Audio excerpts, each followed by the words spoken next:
प्यारे अभ्यर्थियों नमस्कार। स्वागत है एक बार फिर से नई क्लास में आप सभी का।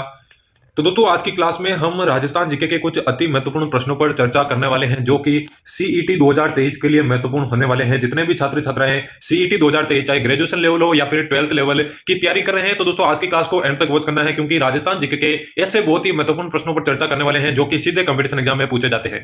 तो आज की क्लास को एंड तक वॉच करना है। बिना किसी देर के क्लास को शुरू करते हैं। पहला क्वेश्चन आपकी स्क्रीन के सामने है, राजस्थान की तांबा नगरी किसे कहा जाता है? झुंझुनू को, सीकर को, नागौर को या फिर अलवर को? जल्दी से करेक्ट आंसर बताइए क्या हो जाएगा राजस्थान की तांबा नगरी। सभी अभ्यर्थियों को साथ साथ में कमेंट में आंसर बताते रहना है। राजस्थान की तांबा नगरी की बात करें, बिल्कुल करेक्ट आंसर हो जाएगा झुंझुनू, जिसे राजस्थान की तांबा नगरी कहते हैं। पहला ही ऑप्शन इसका करेक्ट हो जाएगा। अगला दोस्तों, कालीबंगा का शाब्दिक अर्थ क्या है? कालीबंगा का शाब्दिक अर्थ क्या है? काला पत्थर, जुते हुए खेत, काली चूड़िया या फिर उपयुक्त सभी? पूछा गया है कालीबंगा का शाब्दिक अर्थ क्या है। जल्दी से इसका करेक्ट आंसर बताइए क्या हो जाएगा।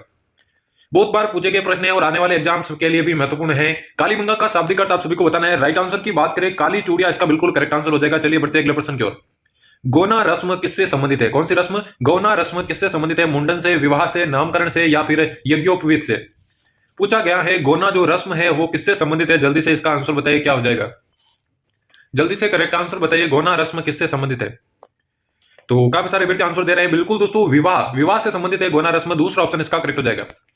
अगला है नौलखा बावड़ी कहां पर स्थित है? जल्दी से आंसर बताइए। नौलखा बावड़ी के बारे में पूछा गया है। प्रतापगढ़, डूंगरपुर, उदयपुर या फिर जयपुर? नौलखा बावड़ी के बारे में पूछा गया दोस्तों, क्या हो जाएगा करेक्ट आंसर? जल्दी से बताइए। नौलखा बावड़ी कहां पर स्थित है? बहुत ही महत्वपूर्ण प्रश्न है। जल्दी से करेक्ट आंसर बताइए। आज की क्लास को बिना रुके एंड तक वॉच करना है। नौलखा बावड़ी की बात हो रही है दोस्तों, डूंगरपुर के अंदर ही स्थित है। दूसरा ऑप्शन इसका करेक्ट हो जाएगा। चलिए बढ़ते हैं अगले प्रश्न की ओर। पन्ना दाई ने किसके जीवन को बचाया था? सांगा, रतन सिंह, प्रताप या फिर उदय सिंह? किसके जीवन को पन्ना दाई ने बचाया था? आपको करेक्ट आंसर बताना है।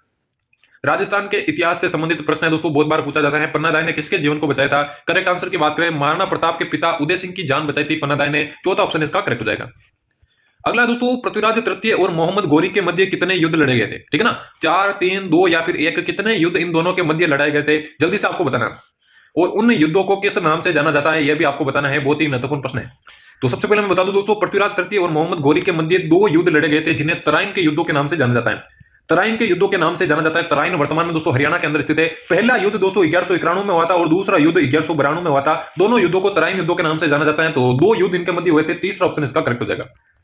अगला है, राजस्थान का प्रथम चौहान राज्य कौन सा था? अजमेर, हाड़ौती, रणथंभौर या फिर नाडोल? राजस्थान का प्रथम चौहान राज्य की बात हो रही, कौन सा था? जल्दी से बताना है। जल्दी से इसका करेक्ट आंसर बताना दोस्तों, क्या हो जाएगा राजस्थान का प्रथम चौहान राज्य।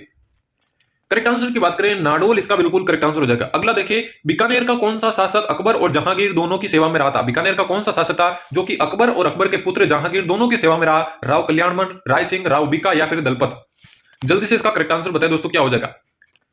करेक्ट आंसर क्या हो जाएगा दोस्तों, राइट आंसर बताइए। तो देखिए दोस्तों, बीकानेर के जूनागढ़ दुर्ग के जो निर्माण करता है राय सिंह, वो दोस्तों अकबर और जहांगीर दोनों की सेवा में रहा था। दूसरा ऑप्शन इसका करेक्ट हो जाएगा। अगला है, महत्वपूर्ण प्रश्न है, एग्जाम में पूछा जाता है, महाराणा प्रताप की जन्मस्थली कौन सी है? गोगुंदा, चित्तौड़, कोंबलगढ़ या फिर चावंड? महाराणा प्रताप से रिलेटेड काफी प्रश्न दोस्तों एग्जाम में पूछे जाते हैं, चाहे वो कौन सा भी एग्जाम हो। महाराणा प्रताप की जन्मस्थली के बारे में यहां पर पूछा गया है। जल्दी से करेक्ट आंसर बताइए और क्लास के एंड में दोस्तों बताना कितने प्रश्न आपके सही होते हैं। महाराणा प्रताप की जन्मस्थली दोस्तों कोंबलगढ़ मानी जाती है। और उनके राज्याभिषेक की बात करें तो दोस्तों उनका जो राज्याभिषेक है वो गोगुंदा के अंदर हुआ था, लेकिन जो जन्मस्थली है वो कोंबलगढ़ हो जाएगी। अगला प्रश्न देखिए, जयपुर का निर्माण किसने करवाया था? जयपुर का निर्माण किसने करवाया था? करण सिंह ने, जयसिंह द्वितीय ने, अनूप सिंह ने या फिर मान सिंह ने? करेक्ट आंसर बताइए। जयपुर का निर्माण किसने करवाया? जल्दी से बताइए क्या हो जाएगा करेक्ट आंसर। तो जयपुर के निर्माणकर्ता की बात करें दोस्तों जयसिंह द्वितीय ने इसका निर्माण करवाया था। दूसरा ऑप्शन इसका करेक्ट हो जाएगा। अगला पूछा गया दोस्तों, देश की सबसे बड़ी संगमरमर की मंडी कहां पर स्थित है? किशनगढ़, मकराना, राजसमंद या फिर अजमेर के अंदर? देश की सबसे बड़ी संगमरमर की मंडी कहां पर स्थित है? देखिए दोस्तों, अगर आप राजस्थान जीके की बेहतरीन तैयारी करना चाहते हैं, अगर आपने राजस्थान जीके बिल्कुल नहीं पढ़ा है तो इस चैनल को सब्सक्राइब करके इस चैनल की सारी प्लेलिस्ट विजिट कीजिए। वहां पर आपको राजस्थान जीके की ऐसी और महत्वपूर्ण क्लासेस देखने को मिल जाएगी, जहां पर आप बिना किसी शुल्क के फ्री में घर बैठे जो है राजस्थान जीके की तैयारी कर सकते हैं किसी भी कंपटीशन एग्जाम के लिए। यहां पर देश की सबसे बड़ी संगमरमर की मंडी कहां स्थित है? तो दोस्तों किशनगढ़ इसका बिल्कुल करेक्ट आंसर हो जाएगा। अगला प्रश्न है, राजस्थान के किस मेले को लक्खी मेले के रूप में जाना जाता है? केला देवी, रामदेवरा, भूकामेड़ी या फिर पुष्कर? कौन से मेले को लक्खी मेले के रूप में जाना जाता है? जल्दी से आंसर बताइए क्या हो जाएगा।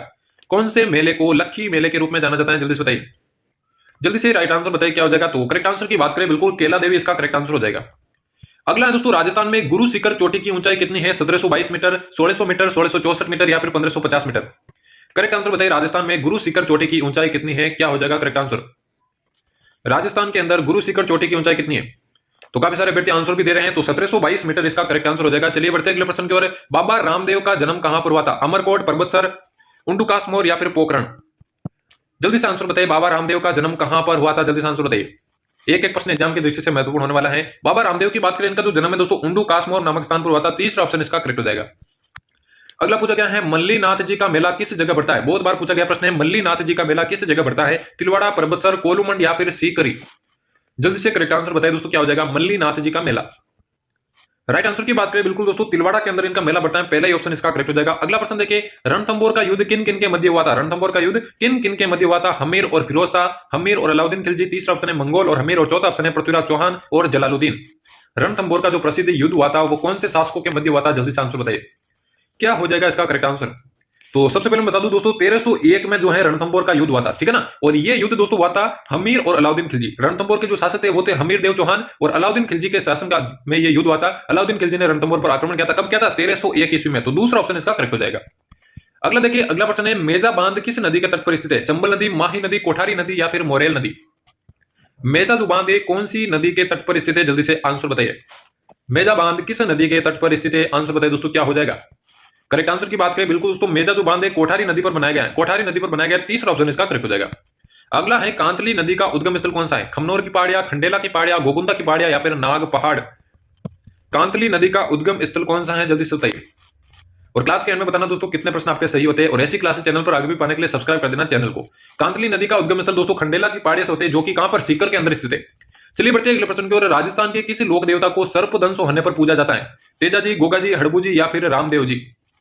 कौन से लोक देवता को सर्पदंश होने पर पूजा जाता है, या यूं कहे सांपों के देवता कौन से लोक देवता को कहा जाता है? बढ़िया प्रश्न है, कॉमन प्रश्न है, सभी को आंसर देना है। और राइट आंसर की बात करें, बिल्कुल दोस्तों गोगा जी इसका करेक्ट आंसर हो जाएगा। और आज के महत्वपूर्ण प्रश्नों की क्लास का दोस्तों ये होने वाला है अंतिम प्रश्न। पूछा गया है, राजस्थान के किस किले पर सबसे अधिक बार आक्रमण हुए? आमेर, बटनेर, जूनागढ़ या फिर तारागढ़? क्या हो जाएगा करेक्ट आंसर? और इस प्रश्न में दोस्तों काफी कंफ्यूजन आपको देखने को मिलेगा।